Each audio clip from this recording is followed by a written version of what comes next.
કેમ છો ગુજરાત જાહેર સેવા આયોગના ઉમેદવારો? જીપીએસસી ક્લાસ 1-2 ની પરીક્ષા 7 જૂને સમાપ્ત થઈ. ખૂબ જ ચર્ચામાં રહેતી સંસ્થા એટલે કે ગુજરાત જાહેર સેવા આયોગ. કેમ કે ગયા વખતનું જે પેપર હતું જીપીએસસી ક્લાસ 1-2 નું, એ કંઈક જબરજસ્ત પેપર હતું અને ઘણી બધી ભૂલોના કારણે જીપીએસસી ઉપર ઘણા બધા માછલા ધોવામાં આવ્યા હતા. પરંતુ આ વખતે જીપીએસસી એ એનું એક અલગ જ સ્વરૂપ બતાવ્યું હોય એવું લાગી રહ્યું છે. આપણે આ વિડીયોની અંદર જીપીએસસી ક્લાસ 1-2 ના આ પેપરનું એક ટૂંકું અને ટચ એનાલિસિસ કરીશું કે પેપર કેવું હતું, પેપરમાં જીપીએસસી પ્રણાલીમાં શું સુધારા લાવવામાં આવ્યા છે અત્યારે, અને આ પેપર વિશે તમારો અભિપ્રાય શું છે એ પણ તમે કોમેન્ટમાં જણાવી શકો છો. બટ એ પહેલા આ વિડીયોને લાઈક કરો, કિશ્વા કરિયર એકેડમીની ચેનલને સબસ્ક્રાઇબ કરો અને વધુમાં વધુ આ વિડીયો શેર કરો. 7 જૂન 2026 જીપીએસસી ક્લાસ 1-2 ની પરીક્ષા લેવામાં આવી. બધાને ડર હતો કે ગયા વખતે જેવું પેપર લેવાયું હતું એ આવું જ પેપર કંઈક આવશે, અને જેવું પરીક્ષાર્થીઓના હાથમાં આ 112 પેજ ધરાવતું દળદાર પેપર જ્યારે આવ્યું તો પરીક્ષાર્થીઓના હોશ ઉડી ગયા. જે વિદ્યાર્થીઓએ મને માહિતી આપી કે સાહેબ પેપર હાથમાં લેતા જ એમ થઈ ગયું કે આ શું છે, શું અમે આ પેપર કરી શકીશું? પછી પરીક્ષા પતી પેપર મારા હાથમાં આવ્યું તો મને પણ આજ થયું કે યાર આ શું છે. પણ જ્યારે પેપર જોયું ત્યારે ખરેખર જીપીએસસી ક્લાસ 1-2 નું આ પેપર ઇઝી ટુ મોડરેટ હતું. એવું લાગ્યું કે આ વખતે જીપીએસસી ઓલરાઉન્ડર બેટિંગ કરી રહી છે, ચક્ર ધુરંધર બેટિંગ કરી રહી છે. જાણે કે જીપીએસસી ના પેપર સેટર એ આ વખતના તમામ મુદ્દાઓને કવર કરવા માંગે છે. સૌથી પહેલા તો હું ટૂંકમાં એટલું જણાવીશ કે પેપર ખૂબ સારું હતું. પેપર ખરેખર જીપીએસસી ક્લાસ 1-2 ને શોભે તેવું હતું. હા, મોડરેટ લેવલ હતું, ટફ ન હતું. આ પેપર બદલ સૌથી પહેલા તો જીપીએસસી ના ચેરમેન શ્રી હસમુખ પટેલ સાહેબ શ્રીને ખૂબ અભિનંદન. વિદ્યાર્થીઓની જે ફરિયાદો હતી એ ફરિયાદો ક્યાંક ને ક્યાંક એમણે આ પેપરમાં દૂર કરી છે. પેપરનું એનાલિસિસ શરૂ કરીએ તો સૌથી પહેલા વાત કરીએ, હું વિષયવાર એનાલિસિસ કરીશ એકદમ ટૂંકા સમયની અંદર, ધ્યાનથી સાંભળજો. સૌથી પહેલું બંધારણ. બંધારણ ઉપર જીપીએસસીએ ખૂબ સારું એવું ધ્યાન આપ્યું. પણ જેમ એવું લાગે છે કે જીપીએસસી ના પેપર સેટરને કેશવાનંદ ભારતીવાદ જોડે વધારે પડતું લગાવ છે, એમ આ વખત પણ કેશવાનંદ ભારતી એટલે કે બંધારણની મૂળ સંરચના બાબતે 5 પ્રશ્નો પૂછાયેલા જોવા મળ્યા. આ ઉપરાંત કેએસ પુટ્ટાસ્વામી કેસ જે હતો એટલે કે રાઇટ ટુ પ્રાઇવસીનો કેસ, અનુચ્છેદ 21 અંતર્ગત મેનકા ગાંધીનો કેસ એટલે કે પ્રોસિજર એસ્ટાબ્લિશ બાય લો અને ડ્યુ પ્રોસેસ ઓફ લો, આના પણ પ્રશ્નો પૂછાયા. એ સિવાય કટોકટી, બંધારણીય કટોકટી દરમિયાન વિધાનસભાનું વિસર્જન, સીમાંકન આયોગ અત્યારે 131માં બંધારણીય સુધારામાં ચર્ચામાં હતો તો એના વિશે પણ પ્રશ્ન પૂછી લેવામાં આવ્યો.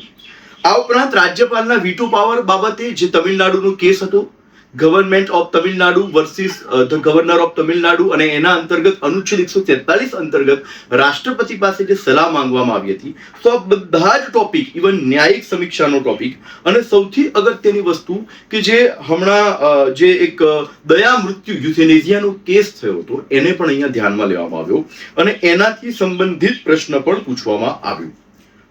સંયુક્ત બેઠકથી લઈ અને સુપ્રીમ કોર્ટની મૂળભૂત અધિકાર બાબતે સત્તા, આ બધા કેસીસની આપણે વાત કરીએ તો લગભગ પ્યોર બંધારણના કહી શકાય, કોન્સ્ટિટ્યુશન ઓફ ઇન્ડિયાના કહી શકાય એવા લગભગ 27 જેટલા પ્રશ્નો પૂછ્યા છે. આ ઉપરાંત જાહેર વહીવટ જે બંધારણ સાથે જ હોય છે એમાંથી આપણે પ્યોર જાહેર વહીવટ, પબ્લિક એડમિનિસ્ટ્રેશનના કહી શકાય એવા 5 પ્રશ્નો હતા. RTI, CVC, public policy, digital governance, નાગરિક ઉડ્ડયન મંત્રાલય વાળો પ્રશ્ન આપણે આમાં કરી શકીએ. સૌથી અગત્યનું હતું ઇકોનોમી અને આંતરરાષ્ટ્રીય સંબંધો. અર્થવ્યવસ્થા અને આંતરરાષ્ટ્રીય સંબંધોમાં જાણે જીપીએસસી ચક્ર ધુરંધર બેટિંગ કરી હતી. લગભગ દરેક ટોપિક, ચાહે એ બેઝિક ઇકોનોમી હોય કે કરંટ ઇકોનોમીનો હોય, એમણે લેવાનો પ્રયત્ન કર્યો છે. જેમ કે આંતરરાષ્ટ્રીય વેપાર વાણિજ્ય, લેણદેણની તુલા, હ્યુમન ડેવલપમેન્ટ ઇન્ડેક્સ, જીડીપી, પ્રાથમિક ખાધ, જાહેર દેવું, બેન્કિંગ, ડિજિટલ ચૂકવણી, એલએએફ, એમએસએફ, આ ઉપરાંત શાંઘાઈ કોર્પોરેશન. પછી આપણે વાત કરીએ તો સંયુક્ત રાષ્ટ્રની સુરક્ષા પરિષદ, look east policy, WTO, world trade organization, IMF, 2011ની વસ્તી ગણતરી સંબંધિત પ્રશ્નો, ભારતીય સ્પર્ધા આયોગ, ડેરી ફાર્મિંગ, ખાદ્ય સબસિડી, સો આ બધા જ પ્રશ્નો એમણે લગભગ ઇકોનોમીમાં કવર કરવાના પ્રયત્ન કર્યા. લગભગ એમ કહી શકાય કે 23 થી 25 માર્ક્સનું ઇકોનોમી હતું. દેન પછી આપણે વાત કરીએ ઇતિહાસની.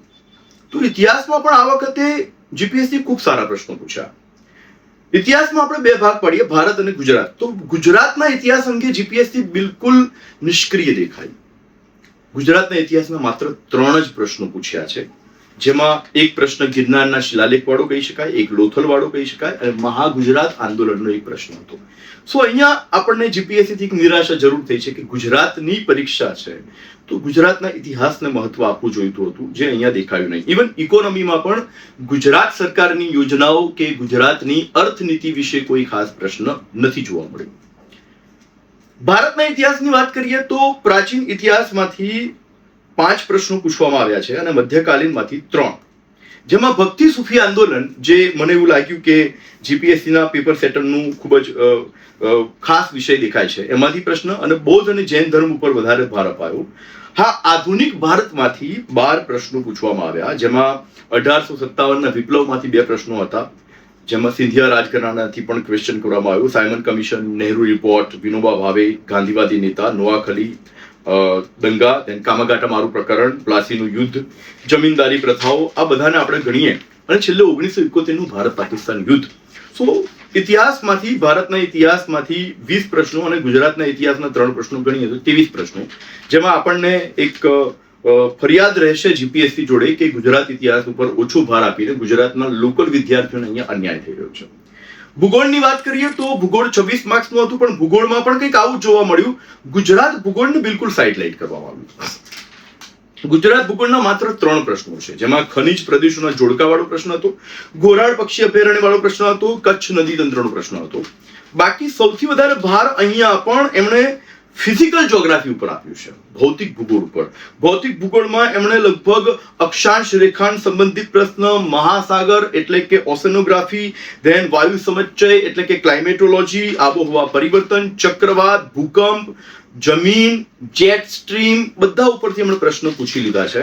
સાથે સાથે ભારતના ભૂગોળની અંદર આપણે વાત કરીએ તો ભારતના ભૂગોળની અંદર હિમાલયના ભૂપૃષ્ઠમાંથી વધારે પ્રશ્નો પૂછાયા છે. અલ્નીનોનો પ્રશ્ન પણ પૂછાયેલો છે, નાથુલા ઘાટનો પ્રશ્ન, આદિ જનજાતિઓનો પ્રશ્ન, કાશ્મીરના નદી તંત્રનો પ્રશ્ન, વૃક્ષોની પ્રજાતિ, જંગલવાળા પ્રશ્ન. સો ભૂગોળમાંથી 26 પ્રશ્નો પૂછ્યા છે, પણ એમાં ગુજરાત ભૂગોળમાંથી માત્ર 3 પ્રશ્ન પૂછીને ગુજરાતના ઉમેદવારોને નિરાશ કર્યા છે. ત્યાં પર્યાવરણની વાત કરીએ તો પર્યાવરણમાંથી વન નીતિનું, પ્યોર પર્યાવરણનો કરંટ અફેર્સ સિવાય કહી શકાય એક જ પ્રશ્ન પૂછાયો છે. આ પણ એક નિરાશાજનક બાબત હતી. સો ગુજરાત ભૂગોળ અને પર્યાવરણમાં જીપીએસસી ક્યાંક ને ક્યાંક ઊણી ઉતરી છે. બાકી વિજ્ઞાન ટેકનોલોજીના 19 પ્રશ્નો પૂછ્યા છે, જેમાં પ્યોર વિજ્ઞાન ટેકનોલોજી, એમાં હું કરંટને ગણતો નથી.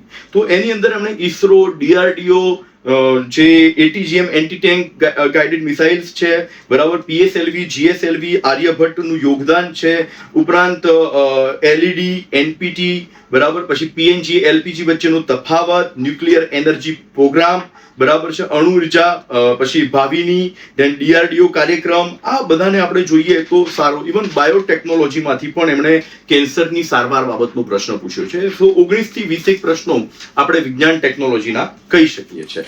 ધેન આપણે વાત કરીએ કરંટ અફેર્સ. કરંટ અફેર્સ અહીંયા સૌથી વધારે બાજી મારી ગયું, પણ એક વર્ષનું કરંટ અફેર્સ લઈ શકાય. સો એક વર્ષના કરંટ અફેર્સ ઉપર ભાર આપ્યું છે. જો તમે 5-6 મહિનાનું કરંટ અફેર્સ કરવા જશો ને તો તમને માંડ 12-15 પ્રશ્નો જોવા મળશે, પરંતુ તમે એક વર્ષનું કરંટ અફેર્સ લઈ લો, જેમ કે શબરીમાલા મંદિર વિવાદ છે, મેડે કોલ, જે ગયા વખતે આપણે અહીંયા પ્લેન ક્રેશ થયો હતો, એમાંથી એમણે મેડે કોલનું લીધું છે. પછી નેનો યુરિયા, શહેરીકરણના પ્રશ્નો છે. ધેન રશિયા યુક્રેન યુદ્ધથી લઈને ગાઝા પીસ બોર્ડ સુધી, અને અત્યારે જે ઈરાનનો પેટ્રોલિયમ વિવાદ ચાલી રહ્યો છે, તો પેટ્રોલિયમ વિશે પણ પ્રશ્ન પૂછ્યો છે. ઇથેનોલનો પ્રશ્ન પણ એમણે પૂછ્યો છે. બજેટમાંથી સારા એવા ઇકોનોમિક સર્વે અને બજેટમાંથી 2-3 પ્રશ્નો પૂછવામાં આવ્યા છે. ધેન 16મા નાણાં પંચ, ઓપેક, ફાયરવોલ અંગે ક્વેશ્ચન પૂછવામાં આવ્યું છે, ગ્લાયસેમિક ઇન્ડેક્સ અંગે, 2027ની વસ્તી ગણતરી બાબતે પણ પ્રશ્ન અહીંયા પૂછાયો છે. મેં એને પણ કરંટમાં લીધો છે.